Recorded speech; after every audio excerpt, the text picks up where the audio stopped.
Welcome to the 2015 Young Startup Talent Final here in the heart of the Gatwick Diamond at Thales.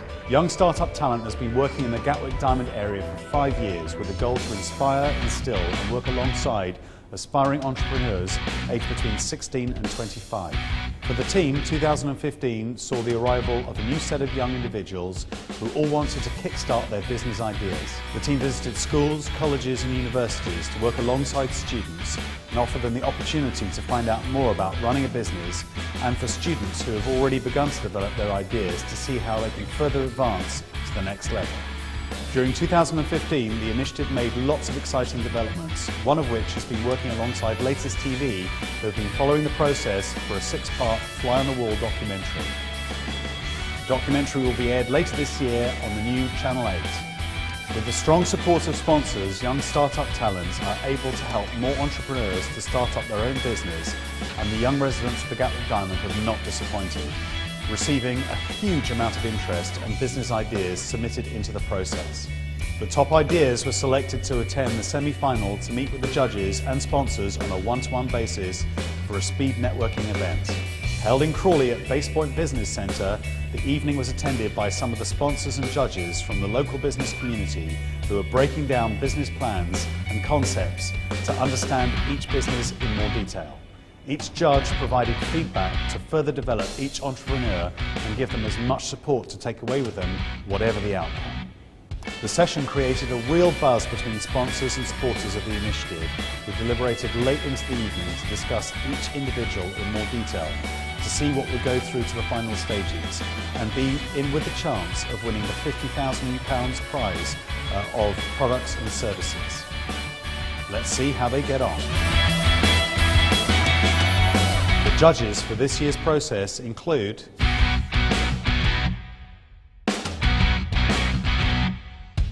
Managing Director of award-winning design, marketing and print business in the South East, whose work also includes rebrands, marketing material and websites. He is also the co-founding partner of Young Startup Talent. In 2013, he was awarded the Business Person of the Year in the Gatwick Diamond Business Awards.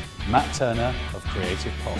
Founding partner of Young Startup Talent and director of leading PR agency, able to offer years of expertise and experience working with a variety of large and small businesses, passionate about inspiring, encouraging and helping young people in business, and recently crowned Influential Woman of the Year at NatWest Venus Awards, Lorraine Nugent of Media Word Waves. Director of Crawley-based accountancy firm Richard Place Dobson, who has been an intrinsic part of the judging panel since the inception of Young Startup Talent 5 years ago, Matthew Tyson. With 25 years experience in banking and heading up the corporate lending business in the southeast of England for RBS, Gillah. Responsible for the development of a talent management strategy across British Airways and ensuring an understanding of future leadership requirements and capability to building the required pipelines across the business. This will be her 4th year on Young Startup Talent's judging panel, Jane McGill. Vice President for the UK within Thales Global Avionics Business and a member of the Thales Management Board, he heads Thales Crawley sites, which employs around 2,500 staff across 3 global businesses. Peter Hitchcock. Having worked for the top 100 law firms, both as a partner and head of departments, she was named Entrepreneur of the Year for the South East and is Managing Director of Acumen Business Law, Penina Shepherd. Deputy Chairman and Editorial Director of Johnston Press Editorial Board, award-winning journalist and former countryside columnist of the Sunday Express, Gary Shipton. 24-year-old Bethany Landskroner is looking to build her performing arts company. Bethany is looking to offer a range of classes in dance and show choir for the students who want to learn about the arts and all aspects of being a performer. An interesting concept. What will the judges think?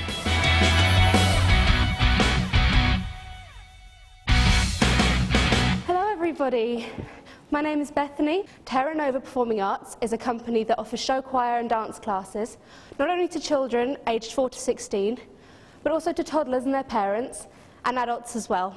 It provides a fun, energetic environment for people to learn about the arts and all aspects of being a performer, and the theatre on stage and off. The show choir classes, we focus on a piece of music. Once we've learnt the lyrics and the tune, add movement to it, so that's a big part of show choir. is expressing songs with movement and kind of learning to work as a team as well, rather than just a solo performer. So that's the show choir. With dance, we kind of go through loads of different genres. That's kind of what my USP is. Rather than saying, come and learn street, come and learn ballet, we kind of go through the different genres over the course of the year, so everyone gets an experience in everything they want to do. So that's the dance. With the little Terras, spelt T-E-R-R-A-Z, to fit in with my company sort of brand. The toddlers come in with their parents, and it's sort of a great easy introduction to singing and dancing for them, to see if it's something they might want to then progress on to in our main classes. At the end we do a story time, so it's an interactive story time. I read them a book and I ask them questions to encourage a confidence in them to sort of be able to speak up and kind of put their opinion on things, answer questions, so it's a great start for them. For those people who are maybe more serious about the arts and want to help the community out, in the future, this year, there will be the opportunity for our older members to audition for an elite troupe of performers who will go on to not only international competitions, such as Britain's Got Talent and things like that, but also do workshops in schools, but also in places such as prisons, youth hostels, working with children and people with disabilities to try and give someone who might not have had the opportunity to do this sort of thing a new direction in life. I've seen how the arts can really bring out something in a person they might not have known they had. So that's really a really big part of why I'm doing this, is to see confidence come up in people and just give them something new to do. Looking at your figures, Sure. Why do you not have any class fees in August? Because over the kind of summer holidays, we don't run regular classes, which is why, because people go on holidays. From experience, the classes drop in size dramatically over the summer holidays. But how come other classes flourish during the summer holidays, like football, football, kids clubs? Honestly, I don't know the answer to that. Would it not be wise to kind of have some sort of like a kids club, but around? I have, it's the workshops. Yeah. That's why we do summer schools, and I do kind of specialised, focused sort of. No adult classes in August. I'm considering that. Really, I've got to find out how popular it is. It's still in its infancy. Do you do any sort of introductory offers? So if someone brings a friend along, Oh, they absolutely. get a free week, for example? I have an incentive scheme running where if someone brings a friend and they sign up, they get a free week. So essentially, the more people they bring in, the more free classes they get, which could be seen as kind of selling myself short or something like that, but they only get one free class, so there's a limit. Can I ask, what is it that in your company that is different from other companies?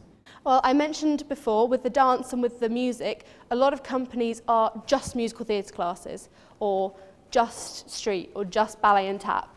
With us, every sort of half term, we work on something new. So that's really what's different about us. We kind of focus really hard. We're focusing hard on musical theatre at the minute. Next term, we're going to focus on rock and roll, and we want to go through sort of different genres so people can get a taste for what they might like. But can it be potentially a disadvantage? Because if there is a child that absolutely loves ballet, then now they come into a new term when they've got rock and roll and they're just not passionate about it, they don't want it. I see where you're coming from. So far it's working quite well, and people like the idea of the fact that it's going to change. But I will be looking at offering specialised classes in the most popular areas. Bethany, I think you've given a great presentation this evening. I'm Thank really you. impressed. Thank you and very I much. love your business plan because it's so clear and easy to follow. Just a couple of observations on the marketing aspect. The first thing is you're selling a very visual activity.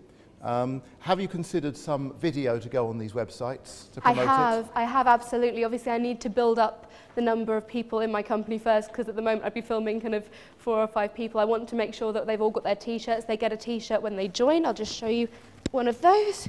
When they join, they get a little t-shirt with their name on the back. The logo, I love the logo. Most companies kind of in this area go for one colour. So I wanted to do something different. You know why? Because it's easy to replicate, it's clean, it's clear, I it's know, sizable. but we did. The printing company's absolutely great. They worked all through with me, and I will stand by my logo. I really do like it. That's something that's been commented on a lot, is they love the colours of the logo. Excellent, I think that's it. Thank you very much. Thank you so much.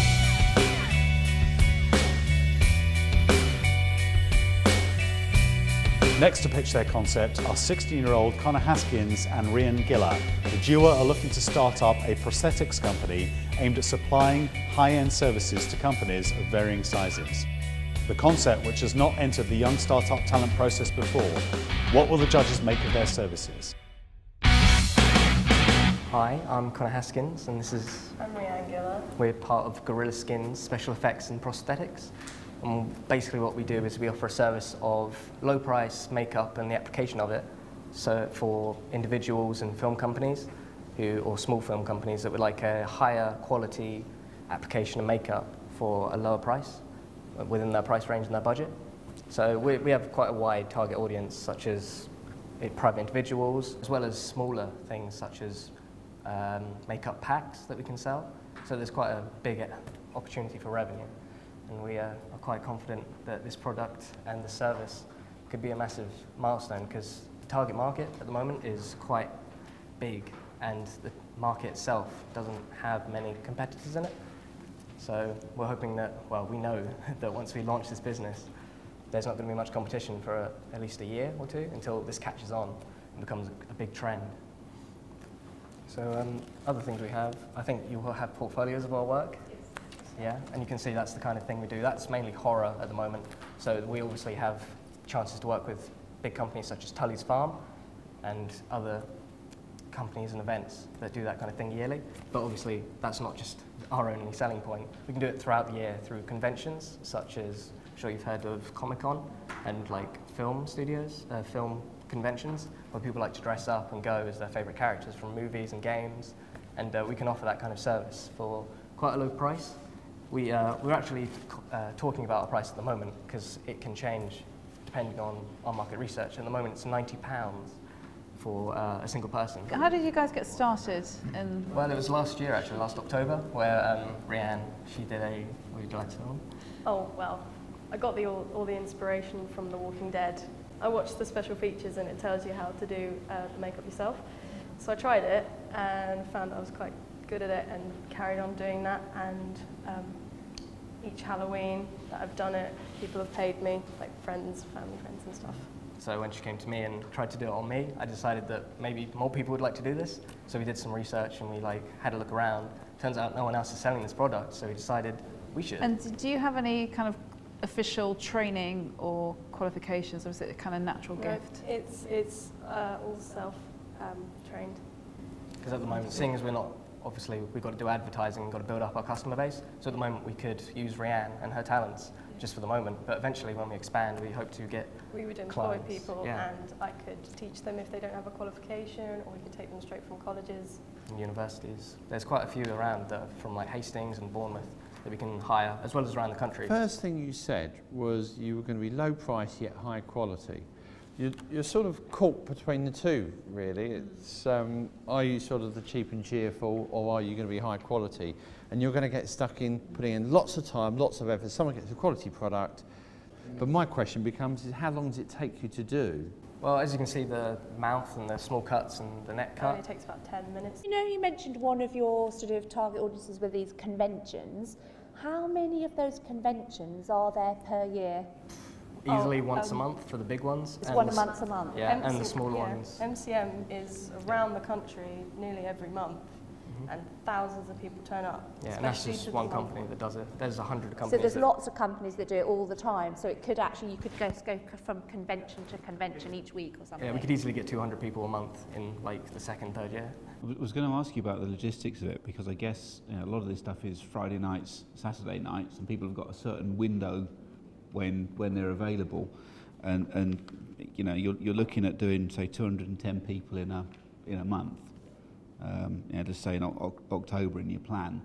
The reality is that's going to be in a very, very tight window of a couple of hours on either a Friday or Saturday, and I'm not sure how you're actually going to get that volume through in the limited time and get between people's houses, or how many people are going to do that. So my real concern about all of this, and I think it's a fantastic idea by the way, is your numbers and the practicalities of just how you deliver that. And I'm not convinced, unless you can tell me that you've thought that through fully. Well, we've worked it out, and in October, if we have 5 artists, that's 3 a day for each person. 3 Okay, that's it. transformations. Yeah, a day. You're the expert, and you're amazing at it, and it's getting other people who are as good as you with that quality and artistic drive and attention to detail. The other thing I'm struggling to see is you're the talent. So what are you? I'm the driver, I guess. I'm the one who's going to be answering all the calls and getting our name out there. Running the business. Yeah, I'm marketing. Okay. Taking the money.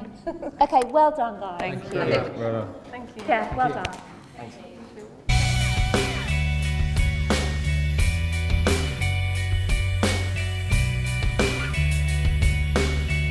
Next into the den is 22-year-old Imrich Berta.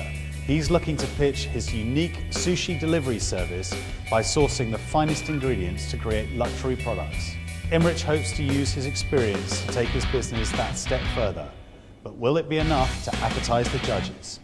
Okay, hello, ladies and gentlemen. Nice to see you again.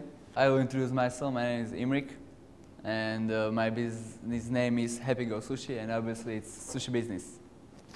Basically, I have essential know-how and knowledge how to make sushi, how to order certain ingredients, and challenge of my business is how to sell it. I want to sell it by various ways, as a first home delivery, office delivery, and to provide a catering service. My business plan is to provide fresh sushi from the finest ingredients. And to introduce my passion into sushi, I have to say that I spent 1 year working with Japanese chefs in Czech Republic while my studies. And there I learned this essential know-how and knowledge. In 1 year, I see myself establishing a business, and then I would like to expand to open a takeaway shop, because Crawley has not even sushi takeaway, but no sushi bar or restaurant. To summarize my market research, I have to say that I have no competition there in Crawley. I have no competition. My only indirect competitors are Wabi at Horsham and Your Sushi at Gatwick Airport. I also made the demographic and research, and the numbers are very positive because Crawley is growing industrial area. And my focus group will be healthy living young professionals who will take sushi as a part of a healthy living balanced lifestyle. My ingredients will be from China and the fresh ingredients from England. I am also aware of importance of food allergens, as I have 2 food intolerances. I want my food to be gluten-free, and I promote this as a gluten-free food. It will be one of my focus group. I'm not really from Gatwick, Crawley. Is there a reason why there aren't any sushi bars already in Crawley in terms of demographic? Do you think it would work within this market? Yeah. You got the research in your hands. Mm-hmm. Last graph is showing that people aged from 25 years old to 44 are slightly over UK average. And previous graph is showing that eating out has a rising trend in the Crawley area. Where is your passion? Is your passion in making the food? My passion is in like a healthy lifestyle. I want to build like a brand. Like my sushi will be linked with a healthy lifestyle. On the delivery, do you need to keep this refrigerated? And yeah. So how do you actually organise this? Would you take sort of drop off at 30 or 40 places, all refrigerated, or is it you're just taking 2s or 3s? How do the logistics work? Sushi has quite a benefit from that it is like a cold meal, and it can be stored for 24 hours. I want to store my rolls for 24 hours, and then just after order, cut it and send it through. Maybe I can send the order through in 5 minutes after ordering, if the driver is ready. Can you talk me through a typical day in the life of Happy Go Sushi? So I will have some orders from offices, but it will be like contracts. So it will be weeks before. So I will know that at 11, 12, I have to prepare certain amounts of sushi. So I can start preparing at 8, let's say.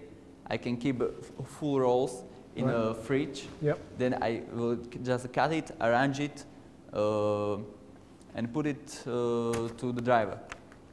There, after 3, 4 o'clock, I will start having home orders to customers, not business to business, and I will be working maybe till 10. Personally, I think it's a fantastic product. I think the taste is great. I think there's a definite gap in the market, but I think you're going to make more money out of doing the business to business than the takeaway order. Do you think people phoning up with an evening time saying, can I have a tray of sushi? I think that's going to be less attractive than actually doing business to business. I think it's a huge opportunity for you to supply either into canteens in businesses or other catering firms that supply bigger businesses that would like to just broaden their offering to include sushi. Thank you. Thank you. Thank you. Thank you very much. All right, thank you, and lovely sushi. Thank you.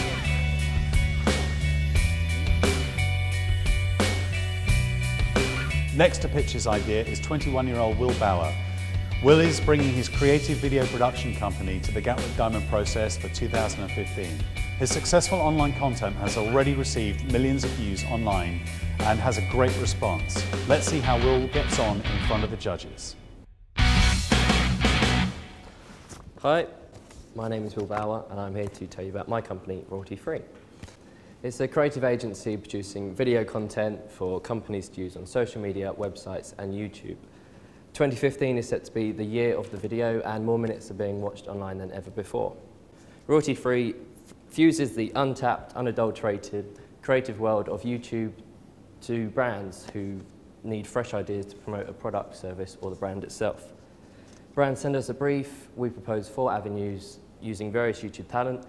They tell us their favourite one, we film, produce and send it off to them. I've always wanted to be an entrepreneur. I was the kid in the playground selling sweets and fizzy drink for £1 out of a rucksack, the same amount I'd paid for the multi-pack from Co-op on the way to school.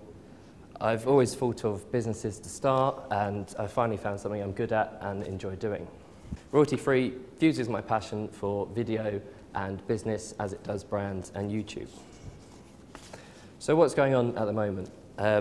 A case study comes in the form of a local nightclub, Mocha Crawley, who I'm working for freelance at the moment. They were averaging 315 views per video, and since we've been working with them, we've amassed 22,000 views. The first video alone getting 6,000 hits. They've had 10 times as many views with us than previously. Potential is the operative word here. I see it as being spring-loaded and ready to hit the ground running when it's launched. Thank you. Are there any questions? Can we watch the video quickly? Yep. To see? This is a local nightclub video for Jack Daniels. They hosted a night at Mocha Crawley.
To create an exciting film about a nightclub might be easier than saying, well, I'm a boring lawyer and you have to create a film about a lawyer. There'll be none of that.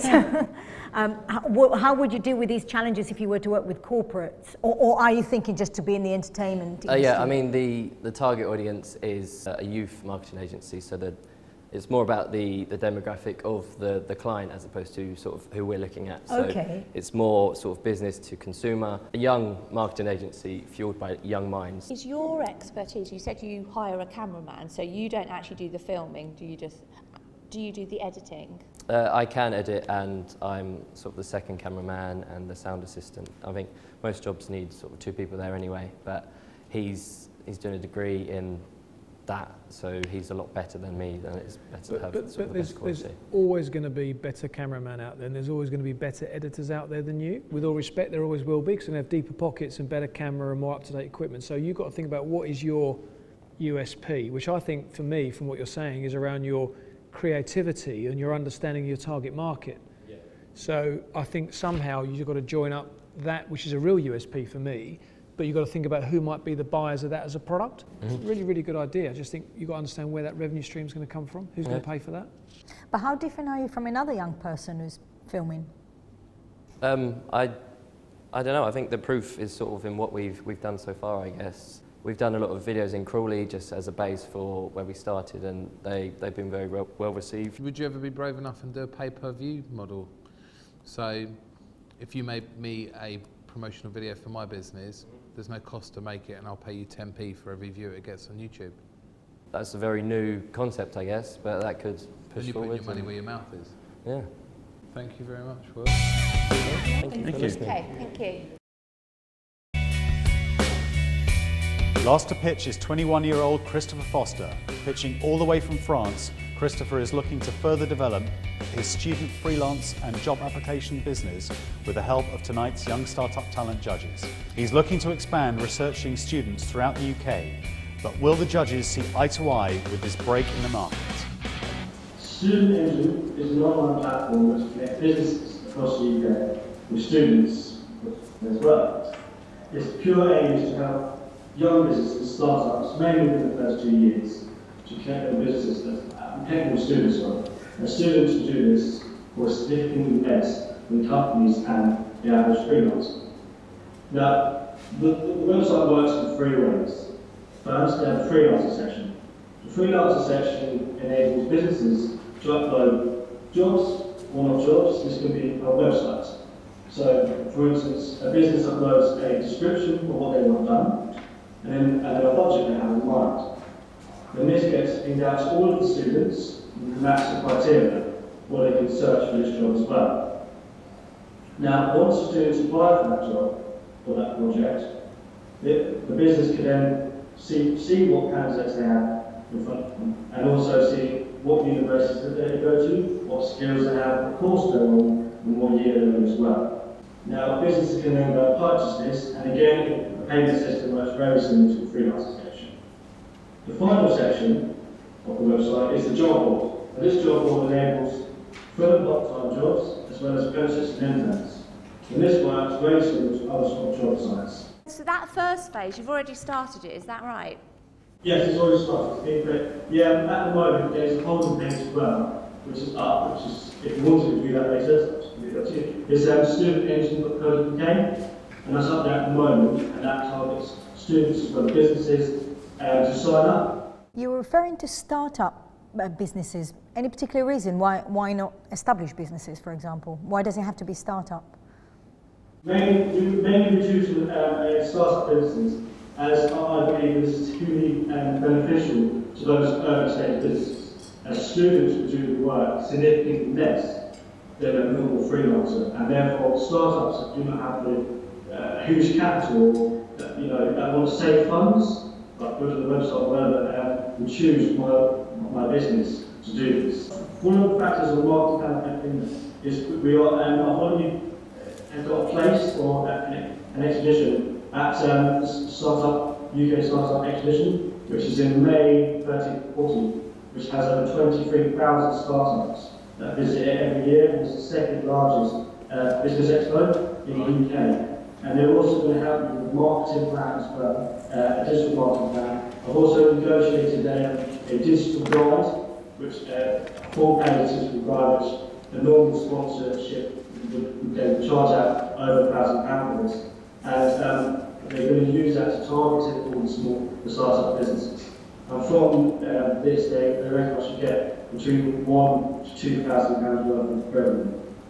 Is there any way that you can protect the business concept here, or? Unfortunately not. I mean, there's other freelancer sites out there at the moment, and there's no doubt there will be more in the meantime. There's nothing about yours that you can protect in any way as a concept. Just not having looked into it, I have been told that I will not be able to protect. Yeah, from a legal point of view, you're absolutely right. You can't protect an idea. You can protect your name and your website design and the software, the program, but you can't protect an idea. So yeah, anyone can. I think it's a really good idea. I think it's a great idea. And I think if you think about it, you're going to have students at the moment that are struggling for cash, working in bars for £7 or £8 an hour, doing a very value-added degree, that because they haven't sat an exam yet, they can't be rented out by a bigger company at 50, 60, 70, 80 pounds an hour. So I think all you're doing is give companies access to that talent before they've got a badge on them that says, I've got a degree, but actually they're still perfectly capable of doing the job. So that, for me, is your value add, to connect those two groups of people, those that are looking to get a budget and those that can actually do a really, really good job.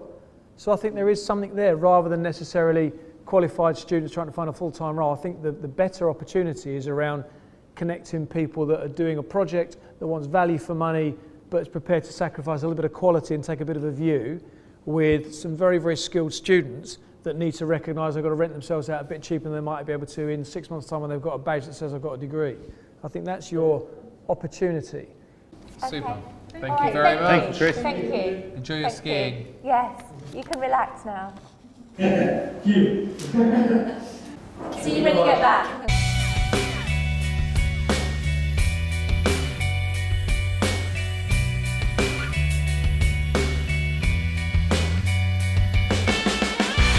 Young Startup Talent's search for inspirational young entrepreneurs has concluded for a 5th year in the Gatwick Diamond. We look forward to keeping in touch with all of the entrepreneurs and following their progress as they move forward in their careers in business. I would like to thank everyone that took part in Young Startup Talent and wish all of the entrants the best of luck now and in the future.